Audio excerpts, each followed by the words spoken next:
يمكن في الصيف ديال 2016 وقيله بحال هكاك. المهم هذاك هو اول كتاب وغادي نكملو مركز. وكنعقل درت فيه 3 شهور ديال الصيف كامل زعما، وكندوز عليه تقريبا ساعتين في النهار، ولكن تنسى داكشي. انا اتحدث عن الاب الذي يقرا والذي يراه ابنائه يحمل الكتاب بدل الاجهزه وبدل كذا، انك تحاول ان توصل اليهم هذه القناعه التي لديك انت في حمل الكتاب. فكما قلت زعما خصنا نردوا القراءه واجب يومي اكثر ما هي هوايه. وهذه القضيه هذه زعما الانسان تيقدر يطبقها في بزاف ديال الحوايج. مثلا هذاك الطفل اللي كيولي اللي تيكون غير هاوي للرسم في صغرو، مع المده كيولي رسام وتيبيع ويشري في اللوحات ديالو بزاف ديال المسائل، وكيدخل الرسم ديالو في زعما كيدخل الرسم في الحياه اليوميه ديالو كعمل. فعلاش اللي ما نقدروش نردوا حتى القراءه من ديال الحوايج اللي كنمارسوها يوميا؟ وان كان ملي كنقول انا ساعه في النهار بحال نقول لك هذاك زعما المهم بينما الانسان يقدر يبدا غير ما عرفت 5 دقائق حيت كاين واحد زعما من القدام الى دوينا على التقنيات ديال القراءه. غنضطر نقول التقنيه ديال العدد الصغيره، تقدر تبدا غير بصفحه، تقدر تبدا غير بنص صفحه، مع المده كتولي داك الشيء. هو ان توصل واحد الوقت ان الدماغ يأشر لك بان خصك تقرا. هذا هو الهدف.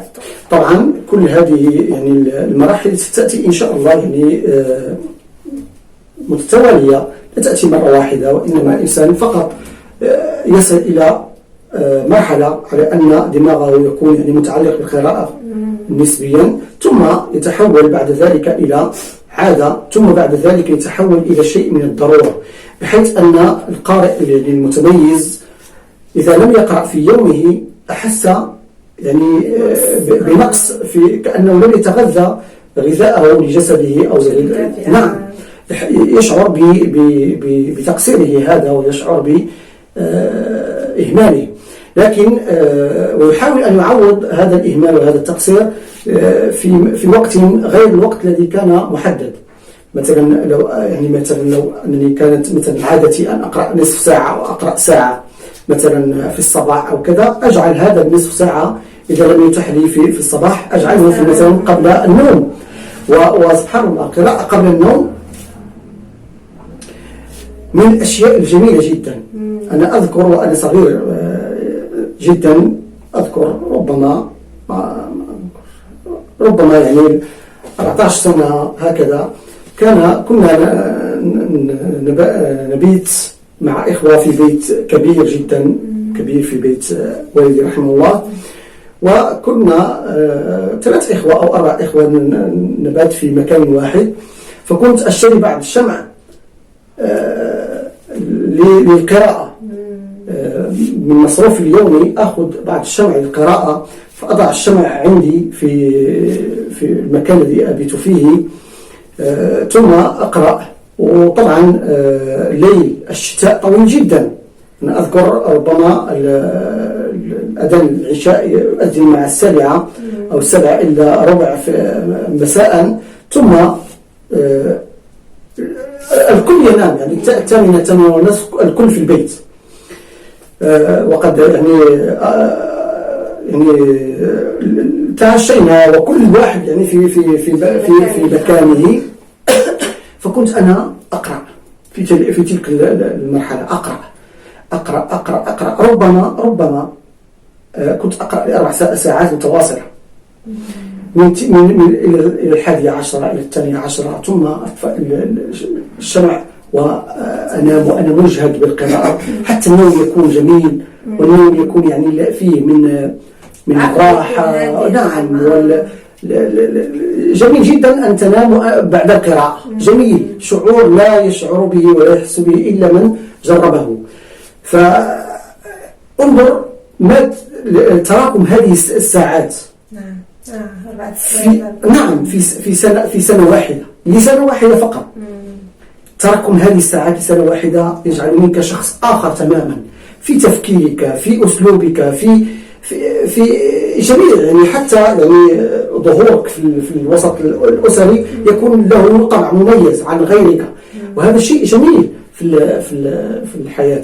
فالقراءة في هذا الوقت قراءة جميلة، وكانت يعني معظم قراءتي في هذا الوقت قراءة يعني أن تقرأ في دراستك وأن تقرأ في مجالك الحر لابد أن تختار لهذا المجال وقت.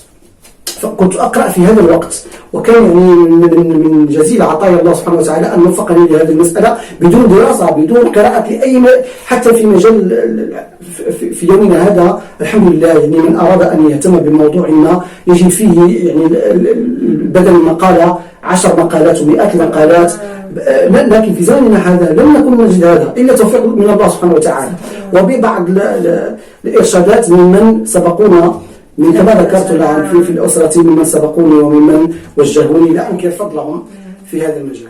نعم. هو مثلا نوعية الكتب اللي كخصها تقرا قبل من مثلا في الوقت ديال النوم، كنظن ما خصهاش تكون مركبة ولا مثلا داك الكتب العلميه ولا هذه.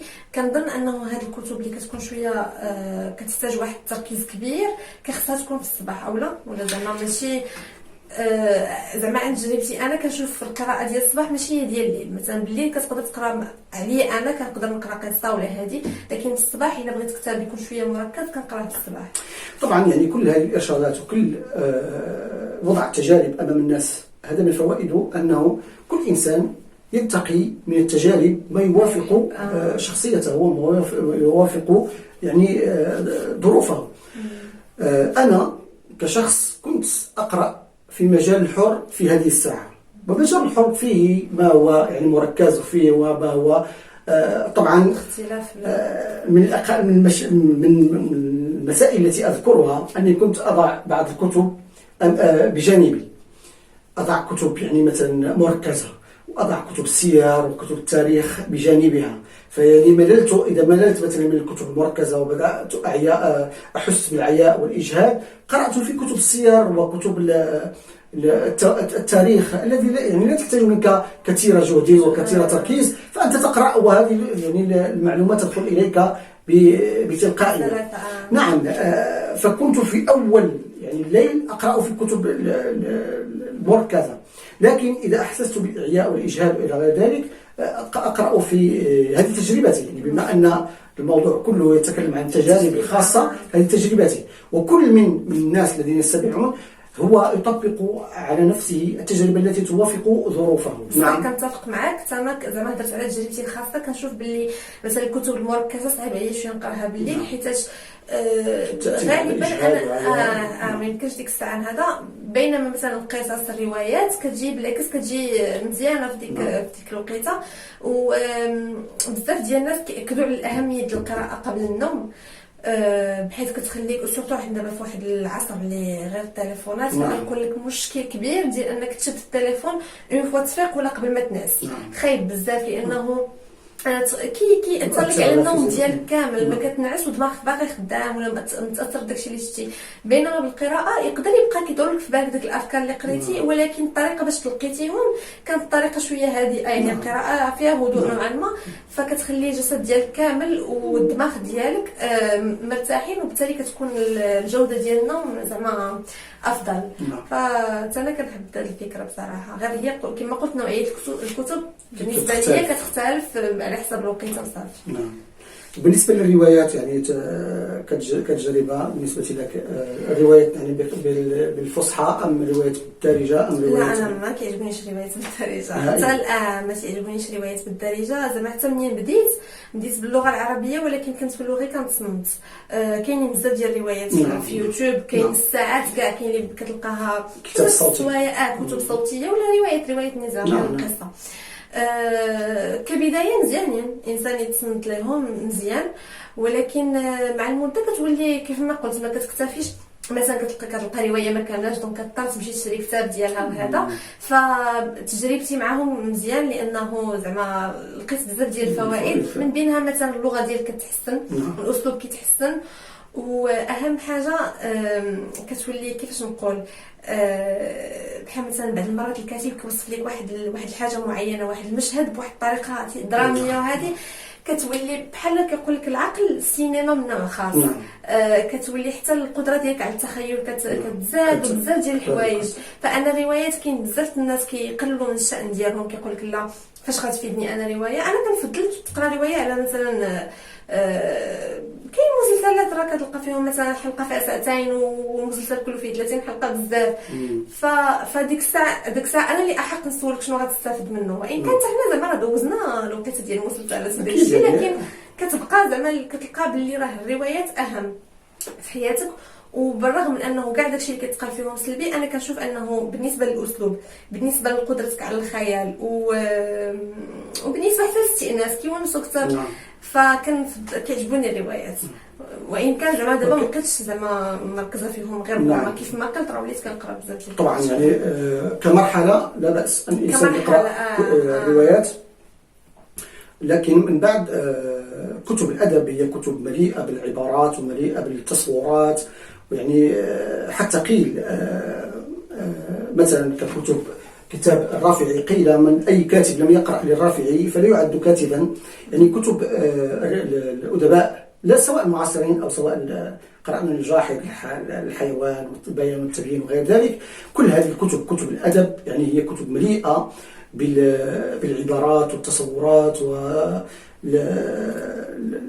يحولون الكلمة إلى مشهد درامي أمامك. يعني أنت تستطيع أن تتخيل هذا المشهد أمامك وتزيد يعني ملء فراغات، وتكون علاقة بالكاتب والقارئ علاقة سبحان الله تكاملية.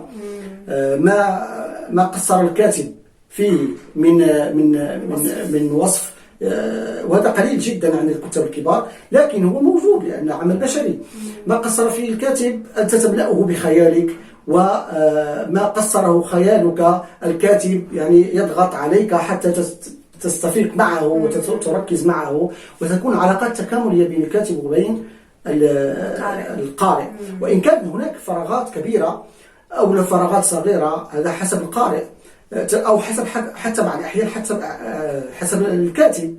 تجد أن هناك فراغات تقطعها بمسافات تقل أو تكثر. قد يعجز الكاتب أحيانا عن تعبير أو إيصال بعض الأفكار إليك أو بعض التصورات إليك بشكل واضح، فأنت تقطع هذا إذا كنت تعرفه أو إذا كنت يعني مركز أكثر معه، فتقطع هذا الفراغ بمسافات ضوء، وتملأ هذا الفراغ بما عجز عنه. لكن غيرك من القراء قد لا يفعل هذا، وتجد أن هناك فراغات لم يستطع الإنسان أن يخرج منها. وسبحان الله يعني هذا يرجع إلى معلوماتك باللغة العربية ومعلوماتك بمفرداتها وبأساليبها، وكل ما كان يعني قدرتك على تفسير المفردات بسياقاتها وبأساليبها كنت أقدر على الفهم. بينما لو كنت يعني مثلا أقل يعني